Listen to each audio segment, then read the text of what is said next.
Morning, everyone. Morning. Good morning. So some of you may have seen this screen before.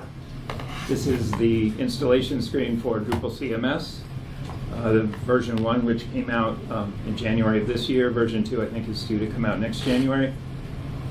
Those items on the row right there are all recipes or driven by recipes. So bundled units of content that can be applied in Drupal CMS. So what we're going to talk about today is what recipes are, why they're important to the future of Drupal, how to apply them to an existing project or a new project that you're just starting. We're going to take a look at the anatomy of a recipe and how to build your own. And then we're going to be looking at how to manage recipes across environments and teams. And I'm going to do a live demo. Oops. But first, I'm Rick Hawkins. I lead the Drupal team at Solemn, which is a business and tech consulting company based in Seattle, where I live.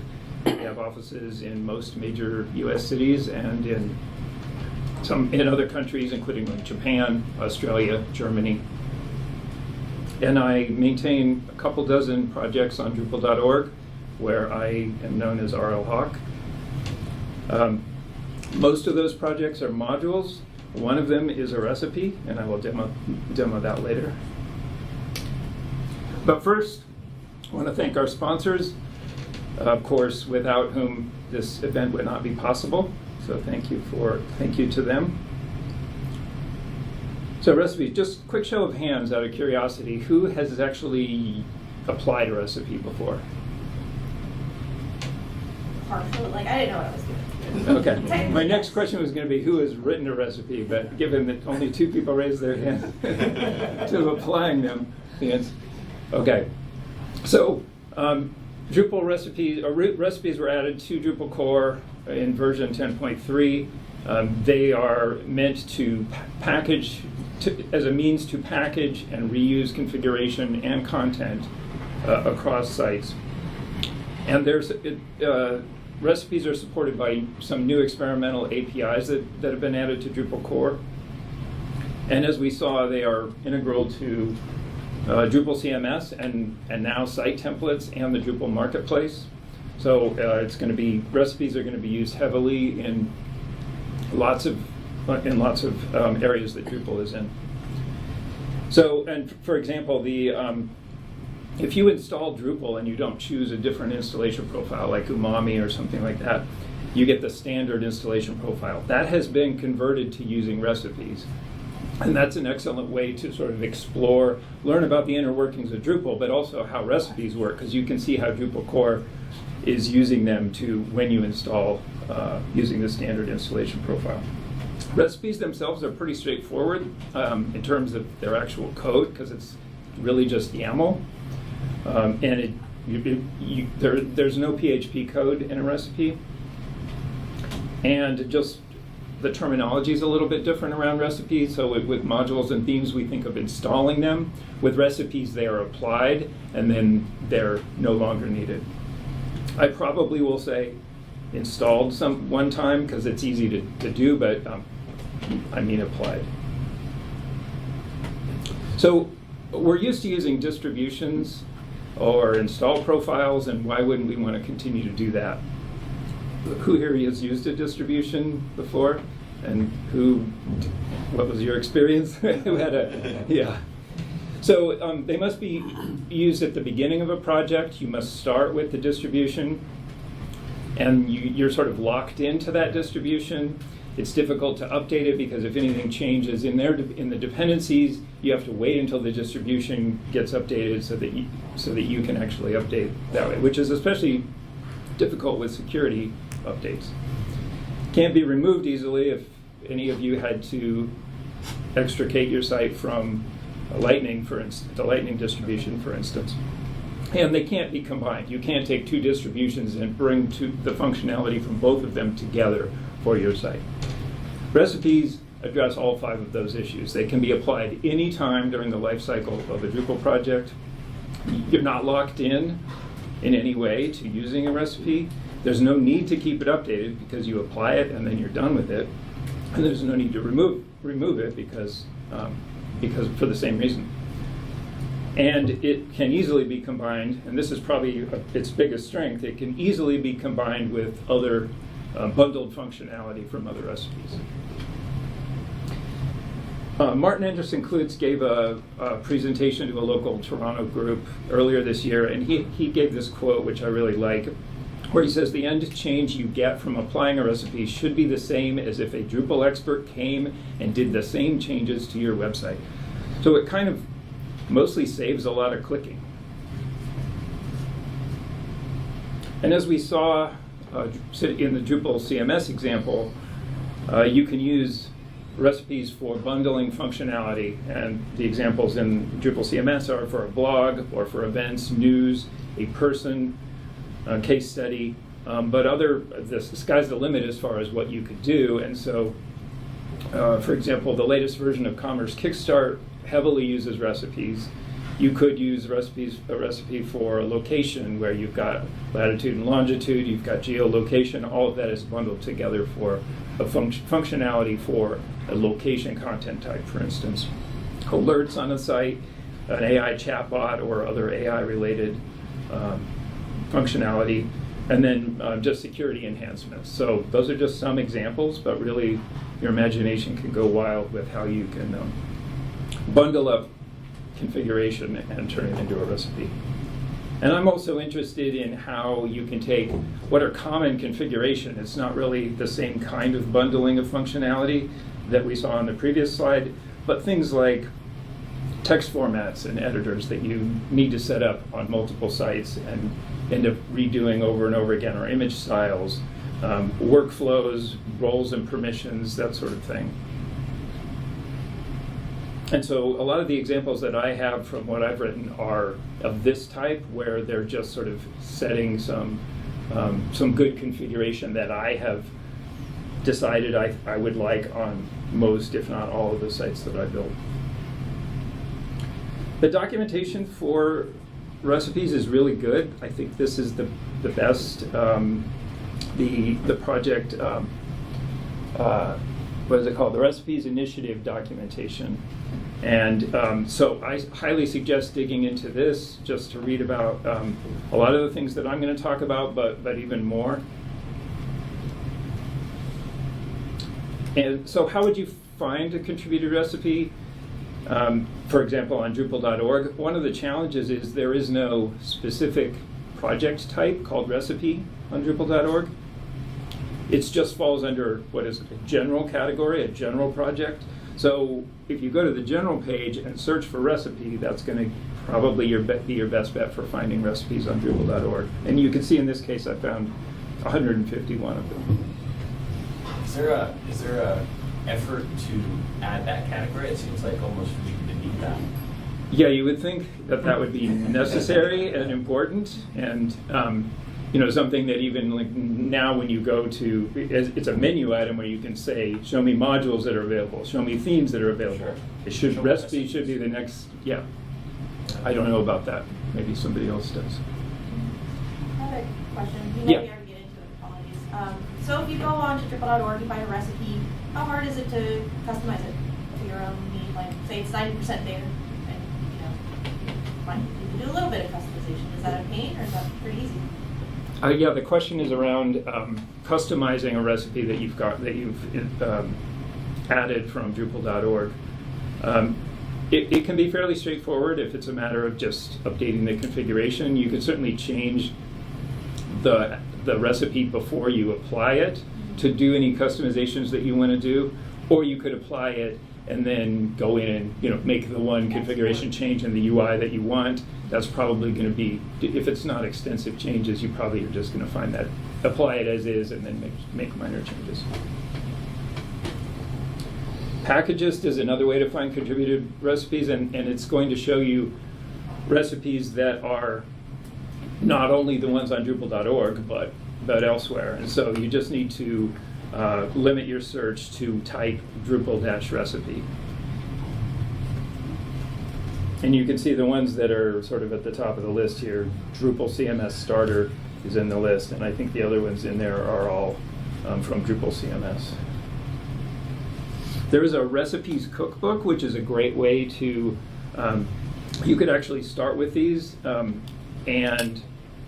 they're a great way to sort of explore what other people are doing and learn from what other people have done. Some of the examples are a little bit old and not up to date, so some of the things have changed, but it is worth looking at this and seeing what you're interested in and what might be closest to your use case. That URL is a bit long, but but if you go to the main documentation page, there's just a link to the recipes cookbook. So there are a number of ways to apply a recipe. As we saw with Drupal CMS, it's automatically done through the installer, but you can also do it through the command line using Drupal, just running a PHP script, passing through the recipe and then the path to the recipe. And just note that that command needs to be performed in your web root, because you see that it's acting on, it's starting at core/scripts. There's a drush command also. I find that the easiest to use, so just drush recipe and then the path to the recipe. Again, being run from the web root. It is possible, and Martin showed this in his presentation. He showed how to apply a recipe through project browser within Drupal. I'm not sure what he was running there where he was able to do that, but I will show that it's partway there, at least in my installation. And then Dripyard Themes, which is new premium themes by Mike Herschel and Andy Giles. They have a way to install, apply recipes through the theme settings page. So they can bundle up their recipes, and then you can sort of pick and choose on the theme settings page when to apply them. So it's very easy to programmatically apply recipes. So there's this concept of unpacking recipes, because one of the interesting things to sort of solve is not getting into the distribution trap where you're relying on a recipe. So you don't want the recipe to actually be a dependency for your project. What you want is its dependencies to be dependencies for you. So that's what unpacking does. And there's a composer plugin that does it, Drupal/core recipe unpack. And what it does is it takes the dependencies from the recipe and puts them into the project dependency, and then it removes the recipe from the project dependency because you don't need it anymore. You can probably delete the recipe at that point. So the unpacking is done when you run composer require on the recipe. And I'll demo all of this later. Or you can manually run a composer command, Drupal:/recipe unpack, and point it to the recipe that you want to unpack, and it will do it even after if you want to run it again for some reason. Are recipes stackable at all, in the sense of, like, can a recipe be inside of a recipe? Yes, and we'll get into that. Okay. So there's also this concept of strictness, where when a recipe is applied, the configuration in the recipe is compared with the existing configuration on the site. And if it's not exactly the same, it throws an error and it stops applying the recipe. But you can disable this if you don't care if it's the same. You can disable it at both the highest level possible, where you say all configuration, I don't care what it looks like, go ahead and import it, or you can do it on a case-by-case basis just for individual configuration, and we'll see both of those examples here soon. So let's take a look at the file structure for a recipe. You can see here this is from Drupal core. So this recipe is called administrator role. As you can probably guess, it creates a role for administrator, and it consists of a recipe.yaml file, and then in the config directory, a user role.administrator configuration file, which is just what you would get if you created the administrator role in the UI and then exported it to your config directory. In fact, that's the way that I find it's easiest to create these configuration that you want to import, is just do it through the UI, export it, and then move it into your recipe. And usually I remove the UUID because it's not needed there, but I don't know that that's strictly necessary. So here's what that recipe.yaml file looks like. That's readable? So you can see there's almost nothing to it. It's just got a name and a description, and then you can see they're setting the strict flag to false. So it's that strictness that I was talking about, where they're saying we don't really care if it already exists, or it doesn't have to be exactly the same. We wanna create it one way or another. Does that type directly correlate to the configuration management types? Yeah, the question was around types, and honestly, that's something that if you go to the documentation, you can see a list of common types, and there are things like content type, where if you're creating a content type that does something, it does make sense for it to be of type content type. But your question was around, does it align with the configuration management content, with the configuration management types? Like if you were to go to import or export, you get the list of all the things you can import. Oh, yeah, so is it related to configuration management? This is entirely separate as far as I understand. Recipes just have their own categorization, and it's called type. And so it's a way to sort of group, have your have categories for recipes. So this is a more complex one. This is the basic block recipe. So it actually creates the basic block, custom block type, and you can see that it installs a few modules, including views, or makes sure that they're installed.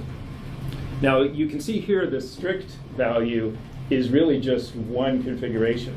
So there's only one config file that needs to be needs to be exactly the same as in the recipe as in the site. And then there are some additional config imports, and we're going to dig into all this more deeply soon. That's a lot there, but this is the standard Drupal profile, and you can see really it's mostly, you can see that it is a list of recipes. So the standard Drupal profile is saying, like, install all of these recipes. Question? Will your slide deck be available? It'll affect how detailed a note I make. Yeah. I'm gonna find a way to do it. I don't know if we'll be able to do it on the site, but if I can't, then I will add a comment to the YouTube video. And I think the Slack channel, someone was mentioning being able to post their slides. yeah, there. I can certainly do that. And I want to add. I'm going to add some resource slide at the end too. I don't have that here, but I'll do that before I post it and make it available. Thank you. Sure. So this goes to your question around recipes, including other recipes and their dependencies, and how does that work? But this. All of this is Drupal core, so there aren't additional dependencies here, but we are seeing a good example of a profile that is mostly just making sure that other profiles get applied. Question about that one. Yeah. That's part of Drupal core, and so when did they add this recipe? Is that 10.3 when they added this for the default? I don't think it was right at 10.3. I think it took a little while before it got converted, but it was a great way to sort of learn the limitations, I could think at the time. So I think a lot of innovation came out of that experience of converting the installation profile to recipes. Can you take this and modify it as I don't want article content type, but can you take this and I want this but delete some other things? Yeah, the question was around modifying the existing one. You certainly could. You could just alter this file, and then when you apply the recipe, it would do what you want instead of what Drupal core by default wants.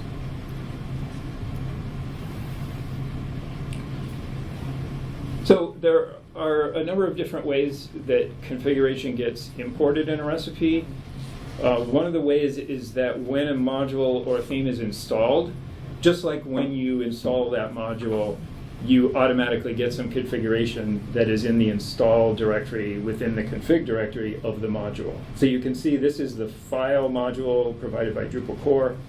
It has two config files, one for basic file settings, and then another one for a view that shows you the list of files. And you'll notice that one of them is in install and one of them is in optional. When you go through the UI, I believe it by default will install both of them.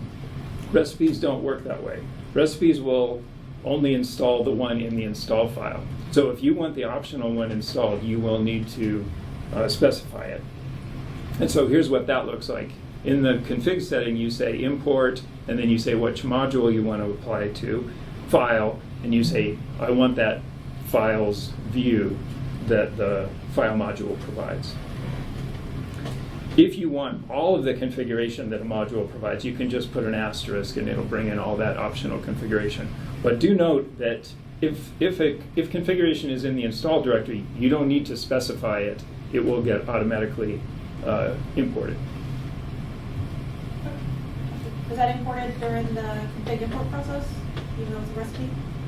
It is imported during when the recipe is applied. So if I were maintaining a site with some recipes on it and I'm doing a deployment, would I need to run the recipes command and config import? No. No? The config import happens with the recipe application. Okay.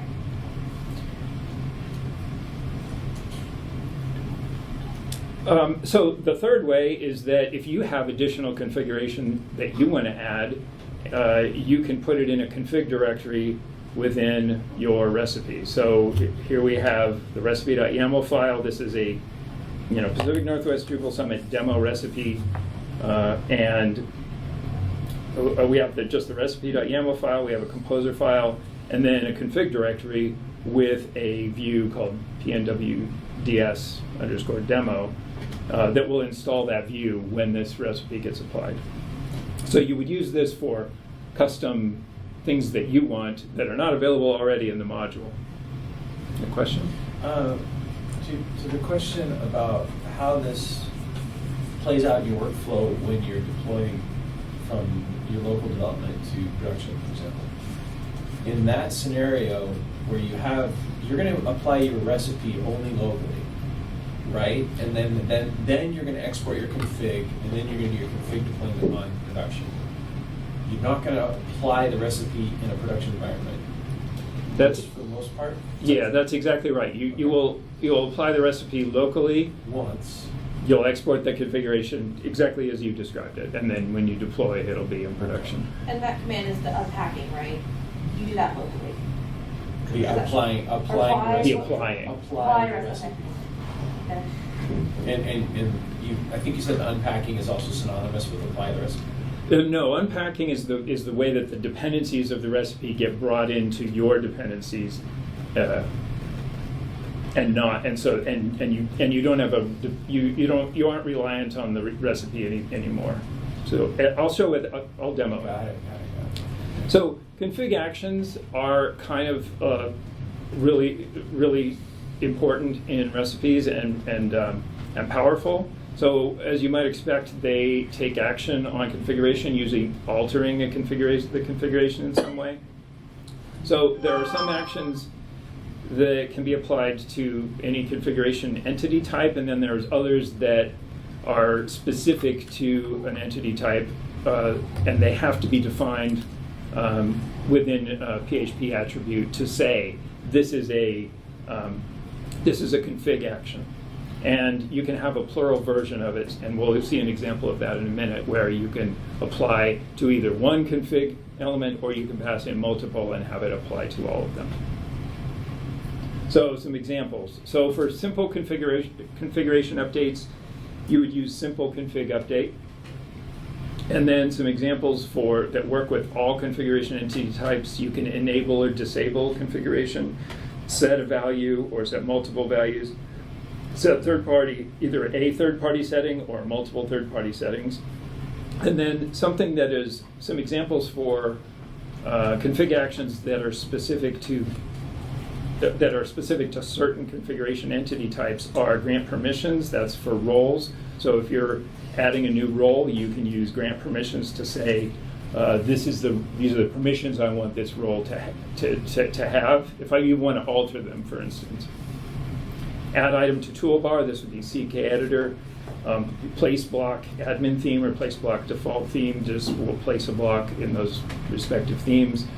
And then there's one called add to all bundles, which is like, if I want a field on every bundle for each node for every node type, for every content type, you could use add to all bundles, and it doesn't matter. It'll just apply that field to all of your to all the content types. So that would suggest to me that this could actually speed up your click, click, click, click, click, click, click, if you do that. Yep. So you use this as a development tool. Yeah, exactly. Yeah. Even if it's a throwaway recipe kind of. Yep. in a sense. So it is possible, there's a lot of focus on configuration, but it is possible to add content with a recipe.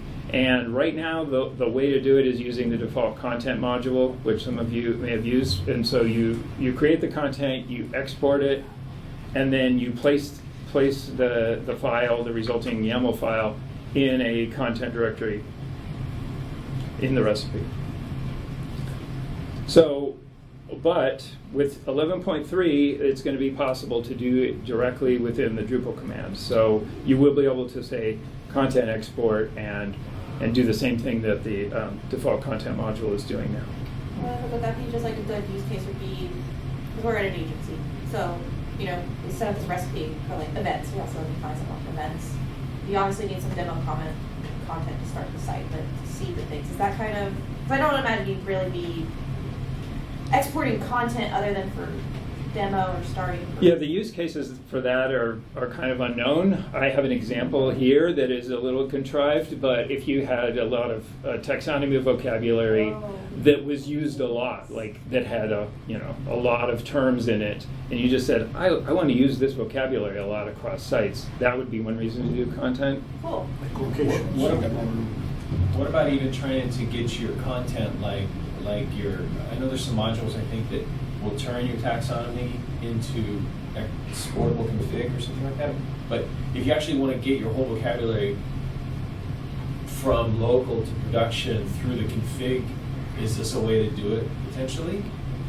If Or you menu wanted items? to deploy content from like a lower environment up to production. Yeah.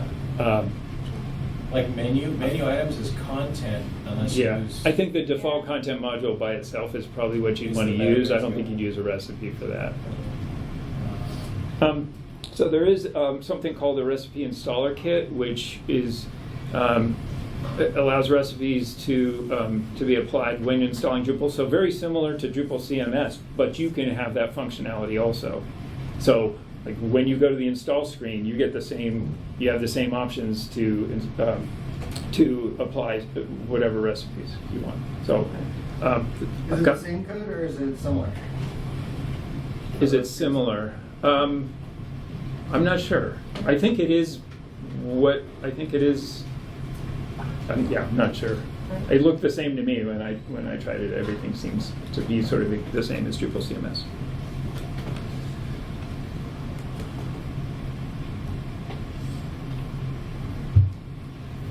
Okay, so I have a basic Drupal installation here. You can see that I have a recipes directory. I'm going to go ahead and install I'm just going to do it through the command line. I'm going to install using the standard profile.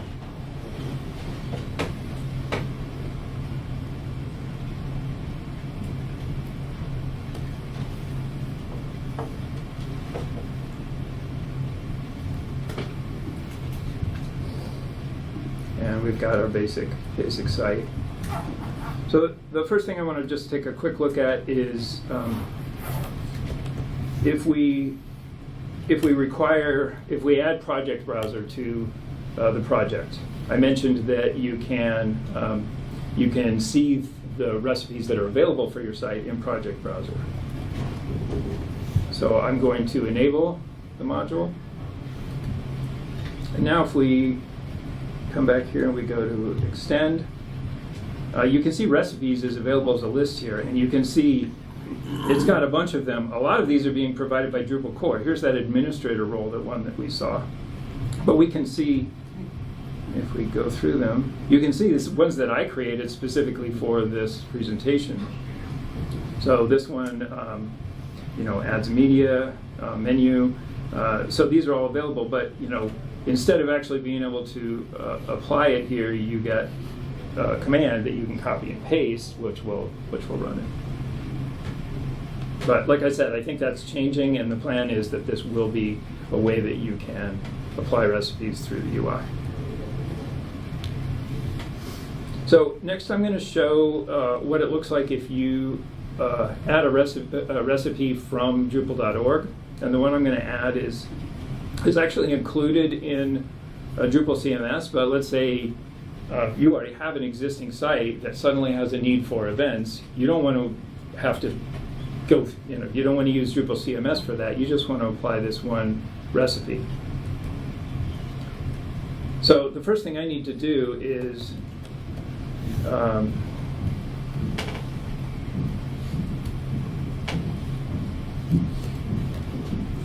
require the recipe. So it's just called events. And what we're going to see here is the unpacking. So you can see this last line at the bottom. Oops, I'm going to make that bigger. Drupal events unpacked. So, oh boy. So now if we take a look at, I didn't show the composer file before, but it had very little in it. And now it has some additional dependencies. These came from the events recipe. So they were unpacked and brought in. So you see Path Auto is one of them, Smart Date. And if we look in recipes, you can see there's events, and I can apply it. So I'm going to do that right now.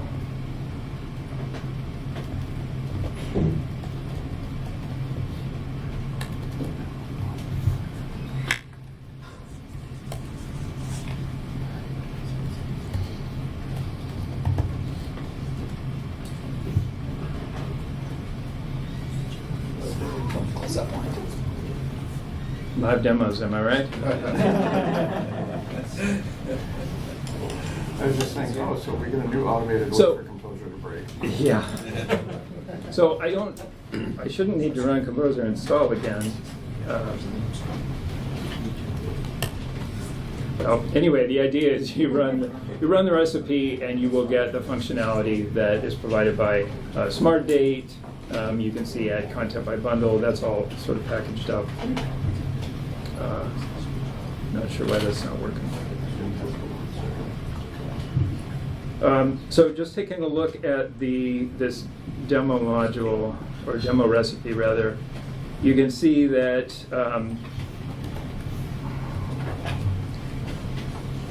there are a couple things here to look at. One is that I haven't talked about this yet, but there are ways to have interactivity when a recipe is being applied. So in this case, I'm asking the user for a site name and setting a default.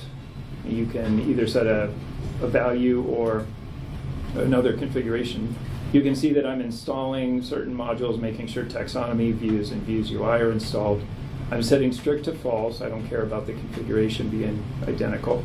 And then here's a config action like we were talking about, where I'm saying the system site configuration, we're going to do a simple config update because it's not a config entity, and the name is going to be set to that site name that the user entered. In addition, there is some config. You can see that I've created a new vocabulary called color, and that will get imported. And I've created just a view called PNWDS demo, and that will get imported also. But additionally, I have some content. You can see I've got content for that color vocabulary, and it just looks like this, very straightforward for 5 different colors. And if you just create this directory and put content YAML files in there, you don't have to do anything else. They will get imported. Now, I hope I have better luck with this one than I did on the last one, but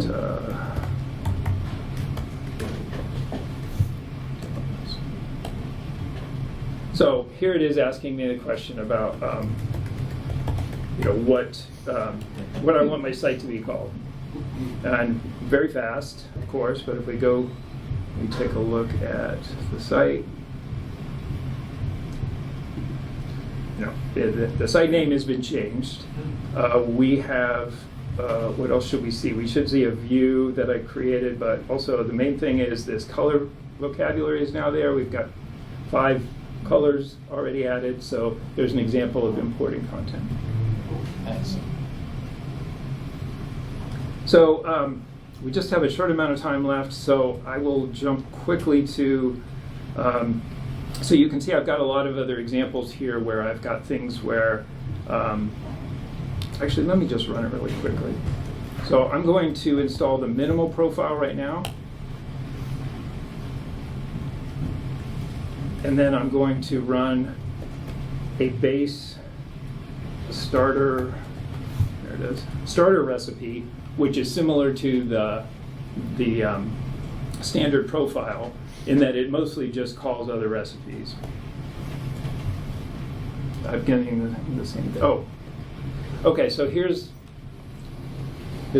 so because if you take a look at the configuration, those none of those modules are there yet because I haven't actually required them and unpacked them. So that's the first thing I need to do is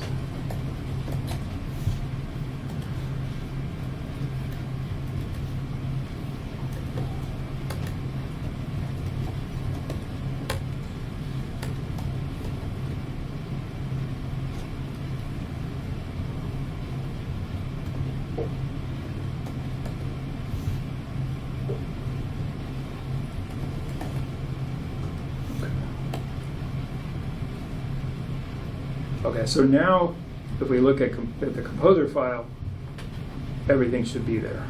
And there we go. So we see a lot more things that I've added, like scheduler, token, use data export, etc. So more unpacking being done there. That's, something to sort of wrap your head around is just making sure that that's done first, and then you can apply the recipe. So this will take a little while because it's doing a lot. It's bringing in image styles and other configuration that I sort of decided I think is good and I want on sites.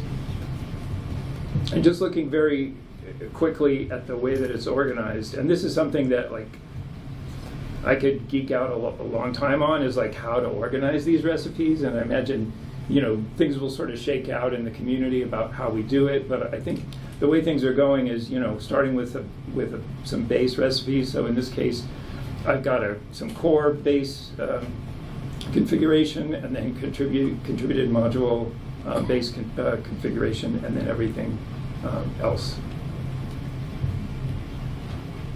Can I ask one question about Yeah. the nested nature of these?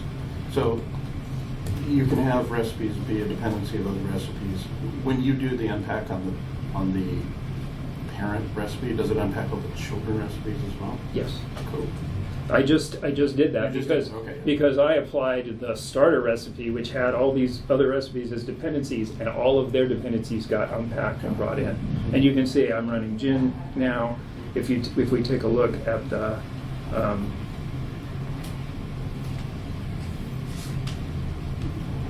you can see I've got a number of image styles in different aspect ratios that I want to support. The crop types that I would want for the site, and even responsive image styles. If you, I totally understand, bootstrapping, so to speak, all these. So let's just say another developer down the road doesn't really understand recipes, and they just go in there and they config, will that, say, landscape-wide max width, say we change that to a different one, will that forever live in the recipe? Or will that then be, if that's later changed? The recipe is no longer relevant here. Okay. And so I mean, I've got this committed to my repository, but generally you would not be committing recipes. You would, like, I delete all of these. Once Okay. once I've applied them, I would delete the recipes. Okay, so then from there on, it just kind of continues the normal config management. Exactly, yeah, then you're on your own. The last thing I'll show is my recipe that I contributed. It is for creating date and time formats, which I always find frustrating, and I want to have a lot of different versions available. Even if I'm not using them, I just want to like have the options, and it always seems like exactly what I want is not there. So this will actually create a number of date and time formats that should give you almost every variant you might want. It renames and redefines the ones that come in with Drupal by default. So it uses those, and then it adds additional ones for adding, the day of the week, the time, only the time, without the year, all those variations.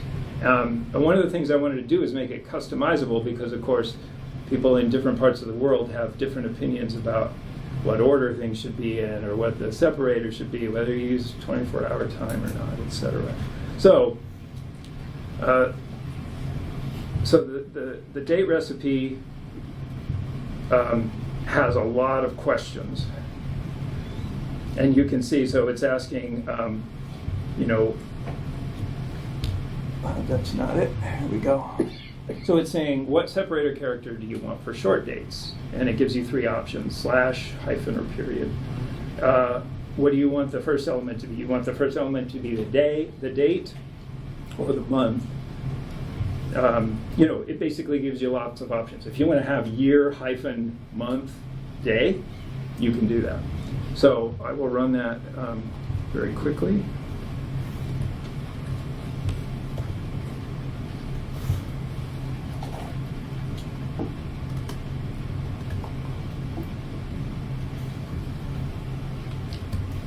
What was it called? Date recipe, right? Okay, so here it's starting to ask me those questions. And it has a default. So I said / is the default. And most of these are the defaults that Drupal would provide, so it does have the day as the first value, but you can say I want it with leading zeros or not. So if I'm going to say, because we're in the US, I'm going to say, I want the month without leading zeros, and I want the day without leading zeros as the second element. And then, do I want a 4-digit year or 2-digit? I'll say 2-digit. And then 12-hour or 24-hour time will go with the default. Okay, so the date formats should all be there now.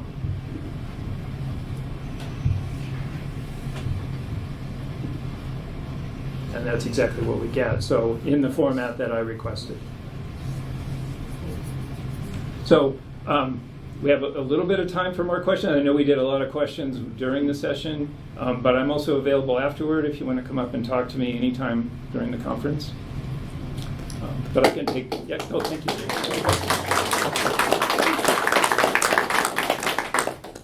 Yeah. The unpacking, so you composer require the recipe, that unpacks it, you get your composer dependencies, you apply the recipe, you delete the recipe because you don't commit it to the repository.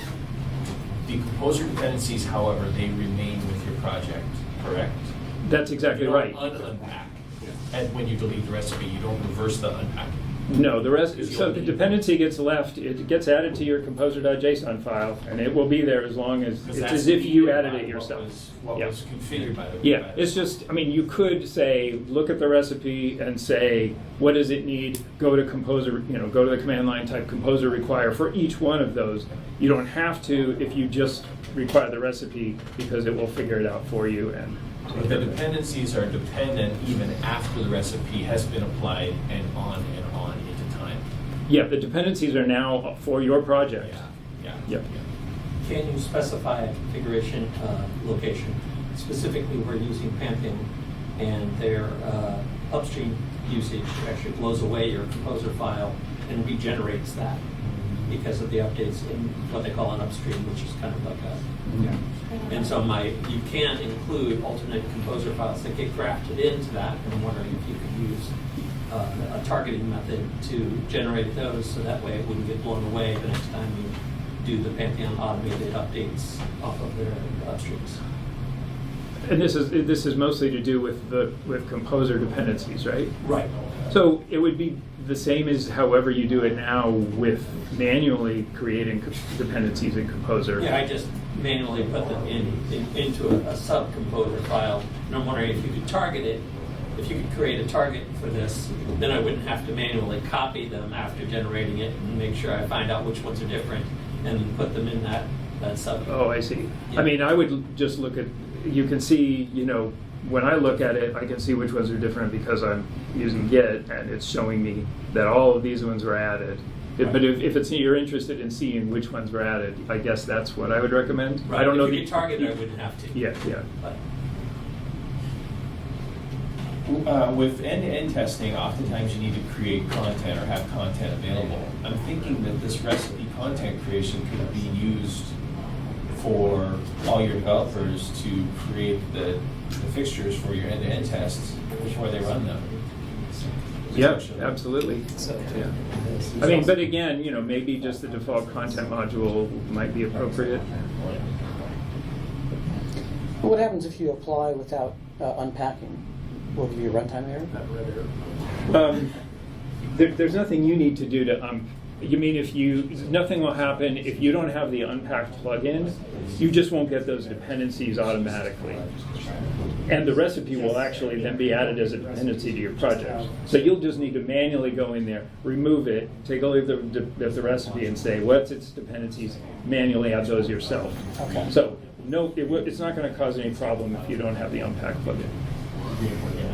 So what if you install like the events recipe, you apply that, and then events get updated and there's more dependencies and other configuration, and you download it again, and then apply it again? So it's like somebody's there clicking and making those manual changes, right? Yeah, you could certainly apply it again. Whether it's going to remain compatible with what you have, I'm not really sure. Those are some of the things. Or something, like choose one or the other.